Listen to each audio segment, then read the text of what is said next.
Good morning વિદ્યાર્થી મિત્રો. ધોરણ 10 પાઠ બી. વિદ્યાર્થી મિત્રો, પાઠ બીમાં પાઠ 13 ઉત્પાદન ઉદ્યોગો. પાઠ એમાં આપણે જોયું કે ઉદ્યોગો એટલે શું. હવે આપણે ઉદ્યોગોનું મહત્ત્વ સમજીશું. વિદ્યાર્થી મિત્રો, તમને આ સવિસ્તાર પ્રશ્નનો ઉત્તર 4 ગુણનો ઉદ્યોગોનું મહત્ત્વ પણ તમને પૂછી શકાય. ઉદ્યોગોનું મહત્ત્વ વિદ્યાર્થી મિત્રો, આપણો ભારત દેશ ખેતી પ્રધાન દેશ છે, પરંતુ એકલી ખેતીથી દેશનો વિકાસ થતો નથી. ખેતીની સાથે સાથે ઉદ્યોગોનું મહત્ત્વ પણ અતિ છે. આજના યુગમાં રાષ્ટ્રોનું અસ્તિત્વ ઉદ્યોગોના વિકાસ પર જ આધારિત છે. આજે વિદ્યાર્થી મિત્રો, કોઈ પણ દેશ હોય પણ એને ટકાવી રાખવા માટે ઉદ્યોગો ખૂબ જ જરૂરી છે. બરાબર. જે દેશોમાં ઉદ્યોગોનો વધુ વિકાસ થયો છે, બરાબર, જે દેશોમાં ઉદ્યોગોનો વધુ વિકાસ થયો છે એ દેશોનો વિકાસ પણ વધારે થયો છે. એ દેશોની અર્થવ્યવસ્થા પણ ઘણી બધી મજબૂત છે. આજના યુગમાં રાષ્ટ્રોનું અસ્તિત્વ ઉદ્યોગોના વિકાસ ઉપર જ આધારિત છે. આર્થિક વિકાસ, તમે આર્થિક વિકાસની પાઠ 1 ભણી ગયા છો કે આર્થિક વિકાસ એટલે શું. તો પહેલાં જે આવક હતી એ આવકમાં વધારો થાય અને વ્યક્તિનું જીવન ધોરણ ઊંચું આવે તો એને આર્થિક વિકાસ કહીએ છીએ. તો વિદ્યાર્થી મિત્રો, કોઈ પણ દેશનો આર્થિક વિકાસ વધારવો હોય તો એના માટે ઉદ્યોગો ખૂબ જ જરૂરી છે. આર્થિક વિકાસ તો ઔદ્યોગિક વિકાસ વિના અસંભવ છે. ઉદ્યોગોનો વિકાસ જો ના થાય, બરાબર છે, તો કોઈ પણ દેશનો આર્થિક વિકાસ થઈ શકતો નથી. જે દેશો ઔદ્યોગિક દ્રષ્ટિએ જેટલા વધારે વિકાસ પામ્યા છે તેની અર્થવ્યવસ્થા પણ એટલી જ મજબૂત છે. બરાબર છે, કે જે દેશોમાં ઉદ્યોગોનું પ્રમાણ વધારે છે, બરાબર, તો એ દેશોની આવક પણ વધારે છે. એ દેશોનો વિકાસ પણ ખૂબ સારી રીતે થયો છે. ત્યાંની અર્થવ્યવસ્થા પણ ખૂબ જ મજબૂત છે. એવા દેશો કયા કયા છે વિદ્યાર્થી મિત્રો કે જ્યાં ઉદ્યોગોનો પુષ્કળ વિકાસ થયો છે અને એમનો આર્થિક વિકાસ પણ થઈ ગયો છે? એવા દેશો જેને આપણે વિકસિત દેશો કહીએ છીએ. તમને એક પાઠમાં ભણાવ્યું હતું કે વિકસિત દેશો કોને કહેવાય અને વિકાસશીલ દેશો કોને કહેવાય.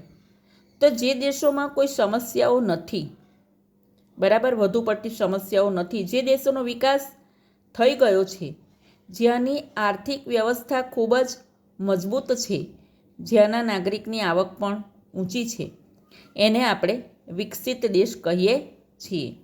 બરાબર. અને જે દેશોમાં ઉદ્યોગોનું પ્રમાણ પણ ઓછું છે, માથાદીઠ આવક પણ ઓછી છે, ગરીબી, બેકારી, નિરક્ષરતા, ઘણી બધી સમસ્યાઓ છે, એને આપણે વિકાસશીલ દેશો કહીએ છીએ. તો આપણે આ પાઠમાં જોઈએ છીએ કે જે દેશો ઔદ્યોગિક દ્રષ્ટિએ જેટલા વધારે વિકાસ પામ્યા છે તે દેશની અર્થવ્યવસ્થા પણ એટલી જ મજબૂત બની છે. તો કયા એવા દેશો છે જેની અર્થવ્યવસ્થા ખૂબ જ મજબૂત બની છે? દાખલા તરીકે ઉદાહરણ આપણે જોઈશું. USA, રશિયા, જાપાન, દક્ષિણ કોરિયા જેવા દેશો પોતાના ઔદ્યોગિક વિકાસના પાયા પર કેવા બન્યા છે? તો ખૂબ જ સમૃદ્ધ અને વિકસિત રાષ્ટ્રો બન્યા છે. શેના કારણે બન્યા છે? તો ત્યાં ઉદ્યોગોનો ખૂબ જ વિકાસ થયો છે. કયા કયા દેશો? USA, રશિયા, જાપાન, દક્ષિણ કોરિયા જેવા દેશો પોતાના ઔદ્યોગિક વિકાસના પાયા ઉપર આર્થિક રીતે કેવા બન્યા છે? તો ખૂબ જ સમૃદ્ધ બન્યા છે, ખૂબ જ વિકસિત રાષ્ટ્રો બન્યા છે. જે દેશોમાં વિદ્યાર્થી મિત્રો ઉદ્યોગોનો વિકાસ થયો નથી અથવા તો ઓછો થયો છે. આપણા ભારત દેશમાં ઉદ્યોગોનો વિકાસ થયો છે, પણ કેવો થયો છે કે આ દેશોની સરખામણીમાં, કે અમેરિકા, રશિયાની સરખામણીમાં ઓછો થયો છે. બરાબર છે. તો જે દેશોમાં ઉદ્યોગોનો વિકાસ થયો નથી અથવા તો ઓછો થયો છે તે કુદરતી સંસાધનોનો ઉપયોગ, તો તે રાષ્ટ્રો કેવા રહ્યા છે? ઓછો થયો છે, એનો આર્થિક વિકાસ પણ મજબૂત થયો નથી. તે કુદરતી સંસાધનોનો ઉપયોગ ઉદ્યોગોના કાચા માલ તરીકે કરી શકતા નથી. વિદ્યાર્થી મિત્રો, આપણા ભારત દેશમાં કુદરતી સંસાધનો પુષ્કળ છે. ઉદ્યોગો માટે પુષ્કળ કાચો માલ આપણને મળી રહે છે. આપણા દેશમાં કેટલા બધા કુદરતી સંસાધનો છે ખબર છે ને તમને? સૌથી પહેલાં તો આપણે જોઈએ તો કૃષિ સંસાધન છે. જમીન સંસાધન, જળ સંસાધન, સાગર સંસાધન, ખનિજ સંસાધન છે ને, કેટલા બધા સંસાધનો છે, કુદરતી સંસાધનો. પણ વિદ્યાર્થી મિત્રો, આપણે એનો પૂરતા પ્રમાણમાં હજુ સુધી ઉપયોગ કરી શક્યા નથી. આથી આપણા દેશમાં ઉદ્યોગોનો વિકાસ કેવો થયો છે? ઓછો થયો છે. બરાબર છે? તો ફરીથી આપણે એ વાક્ય વાંચી લઈએ કે જે દેશોમાં ઉદ્યોગોનો વિકાસ થયો નથી અથવા તો ઓછો થયો છે તે કુદરતી સંસાધનોનો ઉપયોગ ઉદ્યોગોના કાચા માલ તરીકે કરી શકતા નથી. તે લોકોએ શું કર્યું? તો તે લોકોએ કુદરતી સંસાધનો ઓછા મૂલ્યે વેચી, શું આપ્યું છે? વેચી શબ્દ ઉપર ભાર મૂકો. ઓછા મૂલ્યે વેચી તે જ કાચા માલની બનેલી વસ્તુઓને ઊંચી કિંમત ચૂકવી વિદેશીઓ પાસેથી ખરીદવી પડે છે. આપણે ઉપર જોઈ ગયા ને કે આપણા દેશમાંથી કયો કયો કાચો માલ વિદેશમાં જતો હતો. એક તો સૌથી પહેલાં તમને ખબર છે ને કે યુરોપમાં ઔદ્યોગિક ક્રાંતિની, એ પેરેગ્રાફ હું તમને એકવાર ફરી બતાવું છું કે યુરોપમાં, જુઓ બીજો પેરેગ્રાફ, યુરોપમાં ઔદ્યોગિક ક્રાંતિની શરૂઆતની સાથે શરૂઆત થઈ અને એની સાથે અંગ્રેજોએ ભારતમાંથી કાચો માલ, ખાસ કરીને શું લઈ જતા હતા? કપાસ લઈ જતા હતા. અને એ ઉપરાંત એની ઉપર બી 2-3 લાઈન આપણે જોઈતી કે ભારતમાંથી સુતરાઉ કાપડ, મલમલનું કાપડ, ધાતુના વાસણો, આભૂષણો, આ બધાની વિદેશમાં ખૂબ માંગ હતી. તો વિદ્યાર્થી મિત્રો, આપણા દેશમાં કુદરતી સંસાધનો પુષ્કળ પ્રમાણમાં છે અને આપણા દેશમાંથી ખૂબ જ ઓછી કિંમતે કપાસ કે અન્ય માલ ક્યાં જાય છે? વિદેશમાં જાય છે. અને ત્યાં ઔદ્યોગિક ક્રાંતિનો ખૂબ વિકાસ થયો છે. ત્યાંના મિલો કારખાનાઓમાં એ વસ્તુ વાપરવા લાયક તૈયાર થાય છે અને એ જ વસ્તુ ઊંચી કિંમત ચૂકવીને વિદેશીઓ પાસેથી આપણે ખરીદીએ છીએ. પણ કાચો માલ તો એમાં ભારતનો જ હોય છે અને આમ આપણું શોષણ પણ થાય છે. આમ ભારતમાં સમગ્ર રાષ્ટ્રીય ઉત્પાદનના ઉદ્યોગોનો ફાળો માત્ર કેટલા ટકા રહ્યો છે? 29%. કેટલા ટકા ફાળો રહ્યો છે? 29%. ફરીથી વિદ્યાર્થી મિત્રો, ઉદ્યોગોનું મહત્ત્વ પ્રથમ પેરેગ્રાફ આપણે વાંચી લઈએ, પછી નીચેનો કરીએ. બરાબર? તો ઉદ્યોગોનું મહત્ત્વ. આજના યુગમાં રાષ્ટ્રોનું અસ્તિત્વ ઉદ્યોગોના વિકાસ પર જ આધારિત છે. આર્થિક વિકાસ તો ઔદ્યોગિક વિકાસ વિના અસંભવ જ થઈ જાય છે. જે દેશો ઔદ્યોગિક દ્રષ્ટિએ જેટલા વધારે વિકાસ પામ્યા છે તેની અર્થવ્યવસ્થા એટલી જ મજબૂત બની છે. USA, રશિયા, જાપાન, દક્ષિણ કોરિયા જેવા દેશો પોતાના ઔદ્યોગિક વિકાસના પાયા પર જ સમૃદ્ધ અને વિકસિત રાષ્ટ્રો બન્યા છે. જે દેશોમાં ઉદ્યોગોનો વિકાસ થયો નથી અથવા તો ઓછો થયો છે તે કુદરતી સંસાધનોનો ઉપયોગ ઉદ્યોગોના કાચા માલ તરીકે કરી શકતા નથી. તે લોકોએ કુદરતી સંસાધનો ઓછા મૂલ્યે વેચી તે જ કાચા માલની બનેલી વસ્તુઓને ઊંચી કિંમત ચૂકવી વિદેશીઓ પાસેથી ખરીદવી પડે છે. ભારતમાં સમગ્ર રાષ્ટ્રીય ઉત્પાદનના ઉદ્યોગોનો કેટલા ટકા ફાળો છે? રાઉન્ડ કરી દો, લાઈન દોરી દો. 29% ફાળો છે. જુઓ વિદ્યાર્થી મિત્રો, હવે એના પછીનો પેરેગ્રાફ આપણે જોઈએ. ઉદ્યોગોનું મહત્ત્વ પ્રશ્ન આપણો ચાલુ છે. તો એકવાર પેરેગ્રાફને સમજવાનો અને વારંવાર જો આવી રીતે વાંચશો તો તમને તૈયાર થઈ જશે. બ્રિટિશ શાસનની નીતિએ, એટલે એ પણ તમને ખબર છે કે ભારતમાં બરાબર આપણને સ્વતંત્રતા મળી એ પહેલાં અંગ્રેજો શાસન કરતા હતા. બરાબર.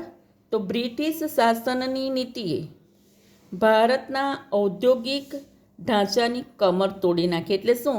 તો ભારતમાં અંગ્રેજોએ ઉદ્યોગોનો વિકાસ થવા દીધો નહીં, કારણ કે એ લોકો જ ભારતમાંથી પુષ્કળ પ્રમાણમાં કાચો માલ લઈ જતા હતા.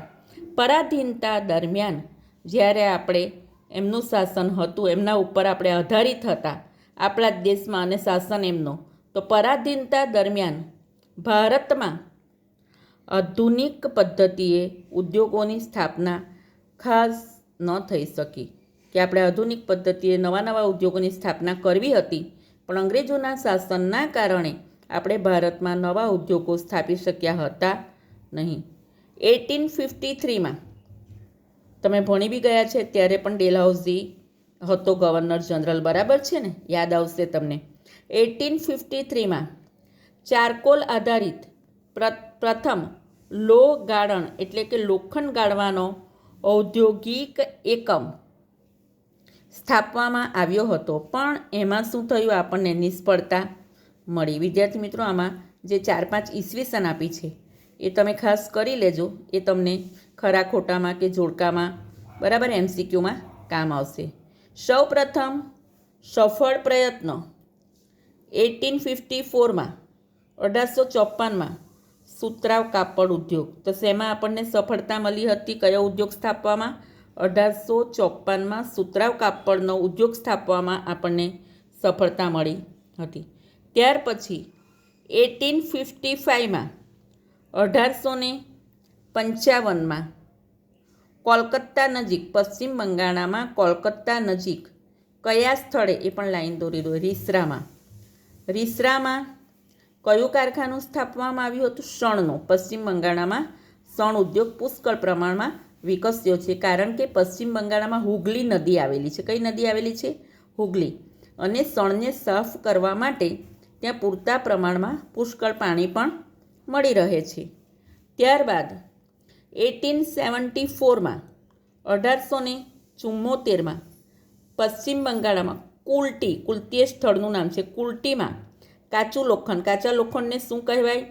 લોહ અયસ્ક. શું કહેવાય? લોહ અયસ્ક. લોહ અયસ્ક બનાવવાનું કારખાનું સ્થાપવામાં આવ્યું હતું, જે કેટલાક વર્ષ પછી બંધ પડ્યું હતું. અને જે સમય જતાં 1881માં 1881માં ફરીથી શરૂ થયું હતું. પછી છે 1907માં 1907માં જમશેદપુરમાં કઈ કંપની સ્થપાઈ હતી? ટાટા લોખંડ, ટાટા આયર્ન એન્ડ સ્ટીલ. જમશેદપુરમાં ટાટા લોખંડ પોલાદની કંપની સ્થાપવાથી ઔદ્યોગિક વિકાસને નવી દિશા પ્રાપ્ત થઈ હતી. ત્યાર પછી બધા ઉદ્યોગોનો વિકાસ થયો હતો. તો ઈસવીસનવાળો પેરેગ્રાફ છે, એને ફરીથી મેં તમને કીધું કે વાંચતા શીખવાનું, પાઠ વારંવાર વિદ્યાર્થી મિત્રો વાંચવાનો. આપણે આ પેરેગ્રાફ વાંચી લઈએ એટલે આપણો ઉદ્યોગોનું મહત્ત્વ ટૉપિક પૂરો થશે. બરાબર છે? બ્રિટિશ શાસનની નીતિએ ભારતના ઔદ્યોગિક ઢાંચાની કમર તોડી, એટલે ઔદ્યોગિક વિકાસનો વિનાશ કર્યો. પરાધીનતા દરમિયાન ભારતમાં આધુનિક પદ્ધતિએ ઉદ્યોગોની સ્થાપના ખાસ ન થઈ શકી. 1853માં ચારકોલ આધારિત પ્રથમ લોહ ગાળણ ઔદ્યોગિક એકમ સ્થાપવામાં આવ્યું, પણ તે નિષ્ફળ રહ્યું. સૌપ્રથમ સફળ પ્રયત્ન 1854માં કયા ઉદ્યોગમાં મળ્યો? સુતરાવ કાપડ ઉદ્યોગ. ત્યાર પછી 1855માં કોલકાતા નજીક રીસરામાં, કયા સ્થળે? રીસરામાં શણનું કારખાનું શરૂ થયું. ત્યારબાદ 1874માં કુલ્ટીમાં કાચું લોખંડ એટલે કે લોહ અયસ્ક બનાવવાનું કારખાનું શરૂ થયું, જે કેટલાક વર્ષ પછી બંધ પડ્યું. સમય જતાં 1881માં પુનઃ શરૂ થયું. 1907માં જમશેદપુરમાં કયું કારખાનું સ્થપાયું? ટાટા લોખંડ પોલાદ કંપની, Tata iron and steel company સ્થપાવાથી ઔદ્યોગિક વિકાસને નવી દિશા પ્રાપ્ત થઈ. તો વિદ્યાર્થી મિત્રો, અહીં આપણો ઉદ્યોગોનું મહત્ત્વ સમજાવો એ પ્રશ્નનો ઉત્તર પૂરો થાય છે, ટૉપિક પૂરો થાય છે. અને એની ઉપર બી આજે આપણે પાર્ટ એમાં જે ભણ્યા હતા 2 પેરેગ્રાફ બરાબર છે કે ઉદ્યોગ કોને કહેવાય તેવી નાના તમને પારિભાષિક શબ્દો સમજાવો, સંકલ્પના સમજાવો એવું પણ પૂછાય કે મનુષ્ય દ્વારા ઉદ્યોગ એટલે શું? તો મનુષ્ય દ્વારા પોતાની બૌદ્ધિક, સાંસ્કૃતિક અને આર્થિક ક્ષમતા પ્રમાણે કુદરતી સંસાધનોના રૂપને બદલાવીને ઉપયોગમાં લાવી શકાય, લેવામાં આવે એવી પ્રક્રિયાને શું કહે છે? ઉદ્યોગ કહે છે. વિદ્યાર્થી મિત્રો, અહીં તમારું પાર્ટ બી હું પૂરું કરું